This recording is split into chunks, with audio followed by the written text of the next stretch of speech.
Abri os olhos e senti uma dor no braço. Arregacei a manga e vi uma linha de palavras bem apertadas gravada no meu braço. Algum tipo de monstro entrou nesta casa. Toda vez que ele me mata, caio num ciclo e perco todas as memórias. A cada morte, faço uma marca no braço. Abaixo da frase havia 3 marcas de contagem completas. Tortas. Aquelas palavras me deram arrepios. Se o que estava escrito ali fosse verdade, eu já tinha sido morto pelo monstro 15 vezes. Mas na minha lembrança, eu só tinha dormido em casa. Será que fui morto de novo no ciclo anterior e tive a memória apagada? Então eu estava no começo de um novo ciclo. Pensando assim, eu tinha morrido 16 vezes, não 15. Levantei para procurar um estilete e gravar uma nova marca no braço, mas percebi que ele estava ao lado do travesseiro. Normalmente, eu o guardava na gaveta. Isso provava que eu realmente tinha usado o estilete antes. Então parei de hesitar e gravei uma nova marca no braço. Depois disso, guardei o estilete no bolso, mas acabei tirando de lá um bilhete com uma linha vermelha escrita toda torta. O monstro está alterando minhas memórias. Não confie em ninguém, nem em mim mesmo. Coloquei o papel de volta no bolso e pensei por um tempo. Embora minhas memórias sejam apagadas a cada ciclo, as marcas deixadas nos objetos não parecem sumir. Eu já morri 16 vezes. Nesses ciclos, devo ter tentado deixar pistas para mim mesmo, e agora preciso juntá-las para encontrar uma saída. Com isso em mente, vasculhei o quarto e logo encontrei mais 2 bilhetes num canto. O ciclo criado pelo monstro não é infinito. Se eu não escapar dentro de certo número de vezes, vou morrer de vez. O monstro é bom em enganar e esconder. Pode assumir forma humana, mas suspeito que ele não mate à vontade. Talvez precise cumprir alguma condição que ainda não descobri. Esses 2 bilhetes devem ter sido escritos por mim em ciclos anteriores. Depois de lê-los, escondi tudo de novo para deixar esperança ao próximo ciclo, caso eu falhasse. Assim que escondi os bilhetes, ouvi um arranhão atrás de mim vindo da porta do banheiro do quarto. Só então notei que ela estava fechada. Eu nunca tinha o hábito de fechar a porta do banheiro. Então quem estava lá dentro? O monstro? Logo veio outra batida na porta do banheiro. E eu fiquei tão assustado que quis fugir. Mas quando toquei a maçaneta do quarto, parei. Algo não batia. Se fosse um monstro, como não conseguiria sair de um banheiro? Se ali fosse perigoso, meus ciclos anteriores teriam deixado um aviso claro. Não vá ao banheiro. Pensando assim, o banheiro não devia ser tão perigoso. Depois de refletir, peguei um papel e escrevi rápido. Há barulhos estranhos no banheiro. Vou verificar. Se este bilhete não tiver nada escrito depois disso, significa que fui morto e o banheiro é muito perigoso. Se eu voltar em segurança, escreverei: o banheiro é seguro. Era um aviso para mim mesmo no próximo ciclo, caso eu realmente morresse. Guardei o bilhete no bolso e fui devagar até o banheiro. Quando toquei a maçaneta, as batidas pararam de repente. Engoli o medo e abri a porta rapidamente. Mas não havia nada no banheiro. Como isso era possível? Se não havia nada lá dentro, de onde vieram aqueles barulhos? Entrei para verificar e de repente letras vermelhas surgiram na parede. Me salva. Me deixa sair. Tomei um susto e me virei para sair, mas as palavras na parede desapareceram de novo. O que estava acontecendo?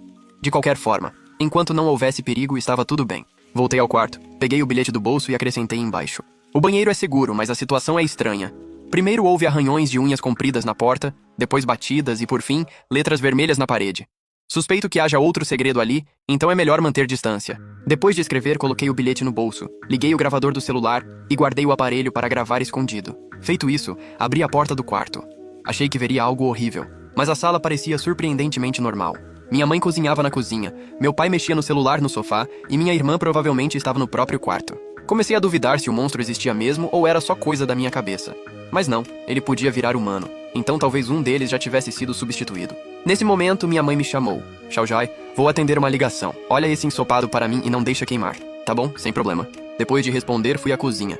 Sem saber quem era o monstro, decidi agir normalmente para não levantar suspeitas. Na panela, batata com carne cozinhava em fogo baixo, e a cozinha não parecia ter nada estranho. Acho que esqueci de colocar tempero. Coloca um pouco de sal e Ajinomoto. Tá bom, entendi. Eu me preparei para abrir o armário e pegar o sal. Mas quando a porta se abriu, uma fumaça preta saiu de dentro. Inalei a fumaça sem perceber, e no segundo seguinte, caí no chão gritando de dor. Logo perdi completamente os sentidos. Quando abri os olhos de novo, senti uma fisgada no braço. Puxei a manga e vi várias linhas escritas nele. Algum tipo de monstro entrou nesta casa. Toda vez que ele me mata, caio num ciclo e perco todas as memórias. A cada morte, faço uma marca no braço. Abaixo da frase havia 3 marcas de contagem completas e mais um traço. Depois de pensar um pouco, gravei mais um traço no braço e encontrei alguns bilhetes no bolso. Também encontrei outros bilhetes espalhados pelos cantos do quarto. Ser morto pelo monstro leva a um ciclo. O ciclo tem limite. O monstro pode virar humano, alterar memórias e só mata sob certas condições. Assimilei rapidamente o conteúdo dos bilhetes. Sem dúvida, eles tinham sido deixados por mim em ciclos anteriores. Só que um deles me pareceu estranho. Os arranhões no banheiro e as letras vermelhas.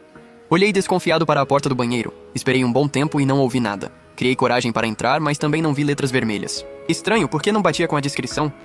O bilhete dizia que o monstro engana humanos e até altera memórias. Será que isso era uma armadilha do monstro inventada para me confundir? Não ousei concluir nada. Só guardei essa suspeita para mim. Como não havia mais pistas no quarto, preparei-me para abrir a porta e ver a situação da sala. Se meu palpite estivesse certo, o monstro só apagava minhas memórias em cada ciclo, mas não conseguia apagar marcas deixadas nos objetos. Talvez eu pudesse gravar escondido com o celular e registrar o que acontecesse neste ciclo. Quando peguei o celular para gravar, descobri que já havia uma gravação nele. Aproximei o celular do ouvido e comecei a ouvir. Xiaojai, vou atender uma ligação. Olha esse ensopado para mim e não deixa queimar. Tá bom? Sem problema. Acho que esqueci de colocar tempero. Coloca um pouco de sal e Ajinomoto. Tá bom, entendi. No fim da gravação, ouvi um grito. Ao mesmo tempo, um grito idêntico veio de fora da porta. O que estava acontecendo? O que aconteceu naquela hora? Pensei nisso e fui imediatamente para a sala, enquanto ligava o gravador do celular. Vi meu pai sentado no sofá mexendo no celular e minha mãe preparando o ensopado na cozinha. Xiaojai, vou atender uma ligação. Olha esse ensopado para mim e não deixa queimar. Meu corpo tremeu por reflexo. Eu não podia aceitar, porque foi depois de concordar em ajudar que aquela coisa horrível aconteceu. Mesmo só tendo áudio, eu sentia o desespero de mim mesmo naquele momento. Pela barra da gravação, devo ter sido morto exatamente ali. Será que aquela mãe diante de mim era um monstro disfarçado e só podia matar quando certas condições fossem cumpridas? No ciclo anterior, o que eu fiz para completar as condições de morte do monstro? Eu não fazia ideia, mas meu instinto dizia que eu não podia repetir o erro. Mãe, meu chefe vai abrir uma reunião online. Pede para o pai ir à cozinha. A cozinha ficou em silêncio por um instante. Depois ouvi minha mãe falar de novo. O caldo da panela derramou. O pano que lavei ontem está secando na varanda. Pega um para mim. Mesmo inquieto, decidi não seguir a vontade daquele monstro e continuei enrolando. Não dá. Essa reunião é muito importante. Você não quer que meu chefe brigue comigo, né? Houve outro silêncio. Depois de um tempo, minha mãe falou de novo. Agora com uma voz extremamente rígida. Vem me ajudar a levar a sopa. Mãe, eu não consigo agora mesmo. Por fora, eu fingia estar na reunião. Por dentro, minha mente girava a mil. De repente, minha mãe saltou para a minha frente, segurando uma panela grande. Xiaoji, por que você não obedece? A panela soltou uma fumaça preta. Eu a inalei, caí no chão gritando de dor e logo perdi os sentidos. No segundo seguinte, acordei com uma dor intensa. Depois de ver meu braço e os bilhetes, percebi que estava preso no ciclo pela 18ª vez. Peguei o celular e vi que havia 2 gravações. Confuso, abri o primeiro arquivo. No momento em que ouvi meu próprio grito, outro grito veio da sala, mas os 2 não eram iguais. Na primeira gravação, eu parecia gritar na cozinha. Já o grito de fora vinha claramente da sala. Depois ouvi a segunda gravação. Nela, meu grito parecia idêntico ao que acabara de vir da sala. Após ouvir as 2 gravações, confirmei uma coisa. Minha mãe era um monstro disfarçado, e minhas 2 mortes anteriores tinham relação direta com ela. Mas o que eu tinha feito nas 2 vezes para cumprir as condições de morte do monstro? Minha mente trabalhava rápido, e ouvi as gravações várias vezes em velocidade acelerada. Então um palpite foi se formando. Antes de morrer nas 2 vezes, a única coisa que fiz foi falar com minha mãe.